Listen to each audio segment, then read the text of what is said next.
Okay.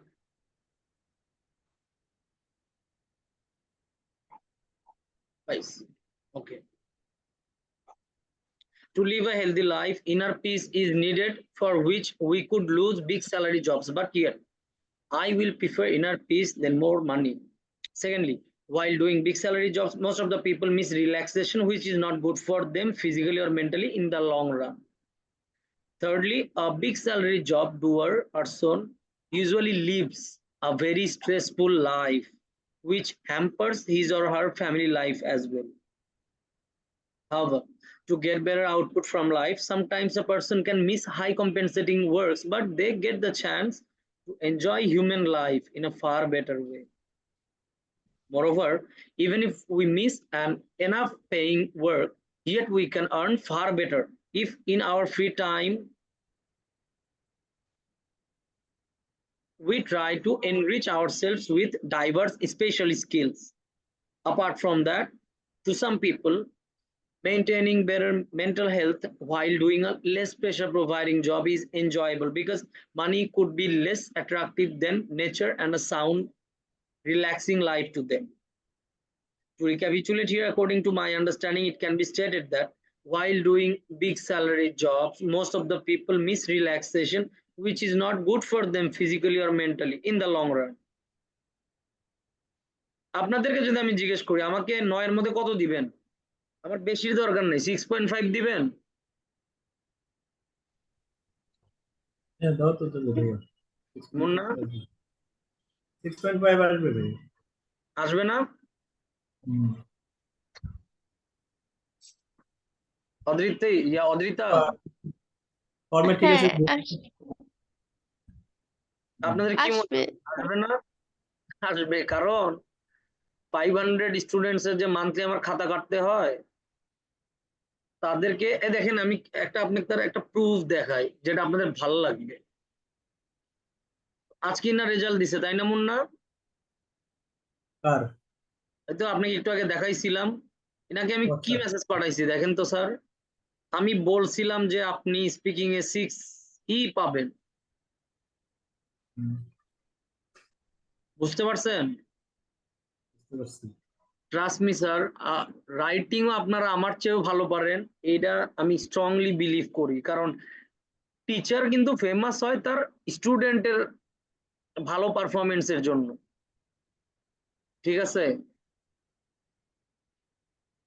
তার একটা উদাহরণ দেই, সচিন টেন্ডুলকার বলেন বা বড় বড় প্লেয়াররা, তারা যখন ভালো করে তখন কিন্তু তাদের কোচ হচ্ছে ওই সুনামের অনেক সুনাম অর্জন করে, তাই না? নাকি ওই ওই স্টুডেন্টরা যদি ভালো না করে তাহলে কি কোচ ফেমাস হবে অদ্রিতা? না। তো আমি ট্রাস্ট মি মুন্না, আমি আপনাদের আপনারা আমার চেয়েও ভালো লেখেন। I strongly believe that even you guys are doing far better paying jobs than me. But আমি তো আপনাদের এটা শেখানোর চেষ্টা করি যে আপনারা না এত টেনশন করবেন না। হ্যাঁ, একটু নিজের মতোই। তো আমি যেমন করে নোট করলাম, আমি কিন্তু আমার নিজের রিয়েল এক্সামেও এরকম করে আমি নোট করছি যে আমি টাস্ক 1 হইলে চিত্রে আমি 1 2 3 4 5 6 এই তো সেম এইটার মতো করে দাগাইছি। দাঁড়ানো চিত্রটা আমি দেখাই আপনাদের। যে টাস্ক 1 এ যেরকম দাগাই দেখাইলাম না, হ্যালো জি, টাস্ক 1 এ আপনাদের যেরকম করে আমি দাগায় দেখাইছি, আমি নিজেও সেম ভাবে আমি দাগায় হচ্ছে তারপরে আমি লেখা শুরু করছি। আমি 5 মিনিট 7 মিনিট ধরে রিল্যাক্সে আরাম করে আগে দাগাইছি চিত্রে 6টা পয়েন্ট। টাস্ক 2 এর ক্ষেত্রেও সেম, আমি রিল্যাক্সে 5-7 মিনিট ধরে আমি 6টা পয়েন্ট আমি আগে বের করি। আপনার অদ্রিতা, যার রান্নার উপকরণগুলো সব রান্নাঘরে রেডি আছে, তার রান্না তাড়াতাড়ি হবে নাকি আরেকজনের কাছে টাকা আছে বাট তার বাজার এখনো করা হয়নি, বাসার নিচে বাজার বাট এখনো কেনা হয়নি, কার তাড়াতাড়ি হবে বলেন তো অদ্রিতা? যার অলরেডি আছে তার। কিন্তু মোস্ট অফ দা স্টুডেন্ট করে কি, ওনারা লিখতে যে চিন্তা করে করে বা ভেবে ভেবে লিখে। হ্যাঁ, অথবা এই 6টা পয়েন্টও আমি যেরকম বোকার মতো গাধার মতো আমি 6টা পয়েন্টই বাচ্চাদের মতো আমার লাগবে, আমি 6টা পয়েন্ট আগে লিখে 5-7 মিনিট ধরে 8 মিনিট ধরে তারপরে আমি লেখা শুরু করি। এটা কিন্তু সব স্টুডেন্ট করে না। বাট এখানে কিন্তু আমি আগায় যাই, আমার রান্নার উপকরণ রেডি, আমি ফটফট করে রান্না করে ফেলি। Correct. প্রচন্ড প্যারাদায়ক একটা জব করে সারাটা দিন একজন মানুষ 15-16 জনের কাজ করে এসে এটা লিখছি, আদারওয়াইজ ডেফিনেটলি এর চেয়ে একটু বেটার হইতে পারতো maybe, right? What ever it is, but আমি চাচ্ছি আপনি একটু সহজভাবে চিন্তা করেন। আজ পর্যন্ত যা যা শুনছেন, কোনো টিচাররা যে ফোবি এগুলা ঢুকাইছে, এক্সাম্পল লেখার কমপ্লেক্স সেন্টেন্স, এগুলো বাদ দেন না। কি কারণ?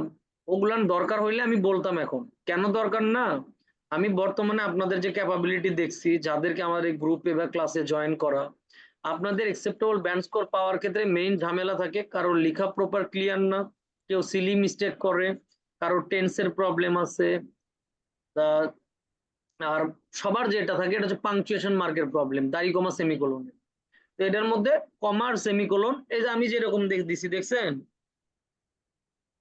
প্রত্যেকটা জায়গায় দেখেন মোর over even if we miss an enough paying work, মানে আরো যেটা যোগ করতে যাচ্ছি, যদিও আমরা একটা বেশি টাকার চাকরি মিস করি, তবুও আমরা আরো বেটার ইনকাম করতে পারি যদি আমরা আমাদের ফ্রি সময়ে আরো বিচিত্র রকমের বিশেষ গুণগুলো অর্জন করি। এই যে এখানে আমি সেমিকোলনটা ইউজ করছি, এগুলো না আপনারা করেন না, এটার জন্য আপনাদের মার্ক কাটা যায়।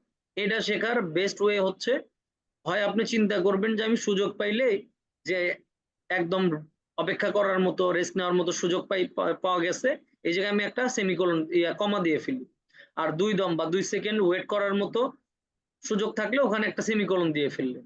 অথবা আরো সহজে শিখতে চাইলে আমি বলবো দেখে দেখে লেখেন, যে কোনো আইএলটিএস এর রাইটিং এর বই বা আমার লেখা বই। ওকে,